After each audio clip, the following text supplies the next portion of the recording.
पुढची महत्त्वाची बातमी पाहूयात। मुख्यमंत्री सहाय्यता निधी अंतर्गत वैद्यकीय मदत व उपचार प्रक्रियेला आता गती देण्यासाठी राज्य सरकारने नवीन ऑनलाईन प्रणाली सुरू करण्याचा निर्णय घेतलाय। या प्रणालीमुळे अर्ज मंजुरीची प्रक्रिया केवळ 8 कार्यालयीन तासांमध्ये पूर्ण होणार आहे। नव्या व्यवस्थेनुसार आता रुग्णांऐवजी थेट मुख्यमंत्री सहाय्यता निधी कक्षाशी संलग्न रुग्णालयामार्फत अर्ज सादर केले जाणार आहेत। त्यामुळे प्रक्रिया अधिक सुलभ आणि वेगवान होणार असल्याचं प्रशासनाने स्पष्ट केलंय। या प्रणालीचे उद्घाटन येत्या काही दिवसांमध्ये मुख्यमंत्री देवेंद्र फडणवीस यांच्या हस्ते करण्यात येणार आहे। यामुळे राज्यातील गरजू व आर्थिकदृष्ट्या दुर्बल घटकातील रुग्णांना उपचारासाठी आर्थिक मदत अधिक तत्परतेने मिळणार आहे।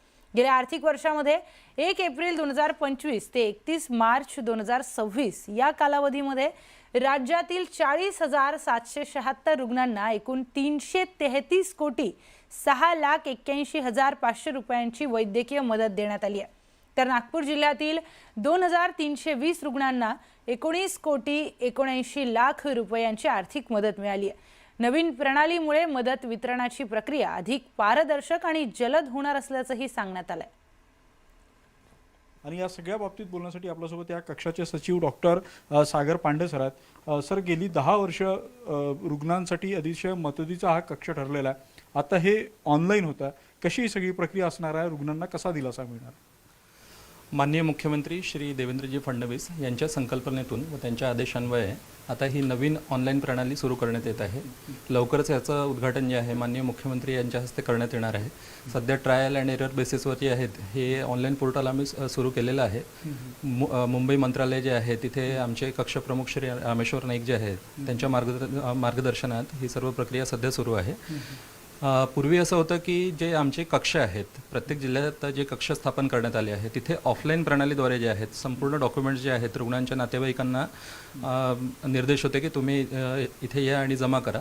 आता असं नवीन प्रणालीमध्ये जितके रुग्णालय आहेत जे संलग्नीकृत आहेत, जे आमच्या पॅनलवर आहेत, ऑल एम्पॅनल्ड हॉस्पिटल्स, तर त्यांना डायरेक्ट जे आहेत एक युजर ID आणि पासवर्ड देण्यात आलेला आहे आणि ते हॉस्पिटल स्वतः जे आहे आपल्या रुग्णालयातून डायरेक्टली हे जितके अर्ज आहेत ते अपलोड करू शकतील अशी सुविधा देण्यात आलेली आहे। याच्यामध्ये मुख्य म्हणजे की नातेवाईकांना जी धावपळ होणार होती ती कमी होणार आहे आणि या संपूर्ण प्रक्रियेत जो वेळ वाया जात होता तर तो कमी होणार असून ज्यांच्याकडे पूर्ण कागदपत्र उपलब्ध असतील तर अशा रुग्णांना तर 8 तासाच्या कार्यालयीन वेळेत सुद्धा जे आहे या प्रक्रियेच्या माध्यमातून डायरेक्टली मदत जी आहे देण्याचा संकल्प माननीय मुख्यमंत्री यांचा आहे। सर, आता हे ऑनलाईन झालं, मात्र आपल्याकडे अनेक भाग असा जो दुर्गम भाग आहे जिथून किंवा अनेक रुग्णांकडे वेळेवर कागदपत्र उपलब्ध नसतात, मग अशा ऑनलाईन प्रक्रियेची त्यांना अडचण होणार नाही का सर? नाही, माननीय मुख्यमंत्री साहेबांनी दिलेल्या आदेशान्वये जसं नागपूरचा सचिवालय कक्ष आहे तर इथे ऑफलाईन प्रक्रिया सुद्धा सुरू राहणार आहे।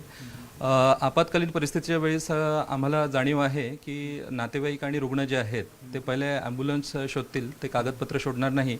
पण माननीय मुख्यमंत्री जे आहेत ते संवेदनशील असून त्यांनी याबाबत निर्देश दिले आहेत की ज्यांच्याकडे कागदपत्र अपुरे असतील तर अशा रुग्णांनी सुद्धा जे आहे ते नागपूर सचिवालयात आपले अर्ज पहिले जमा करायचे, एस्टिमेट आणि जो फॉर्म आहे तो भरून द्यायचा आणि त्यानंतर त्यांचं रुग्ण थोडं स्टेबल झालं की त्यानंतर लगेच त्यांनी तातडीने जे आहेत ते पूर्ण उत्पन्नाचा दाखला असो, रेशन कार्ड असो, आधार कार्ड असो किंवा जे काही आवश्यक कागदपत्र आहेत ते सबमिट करावी आणि अशा रुग्णांना सुद्धा जे आहे ते पूर्णपणे जे आहे लाभ देण्याचा या सचिवालयाचा प्रयत्न राहणार आहे। व्हिडिओ जर्नलिस्ट प्रशांत मोहितेसह उदय तिमांडे, न्यूज 18 मराठी, नागपूर।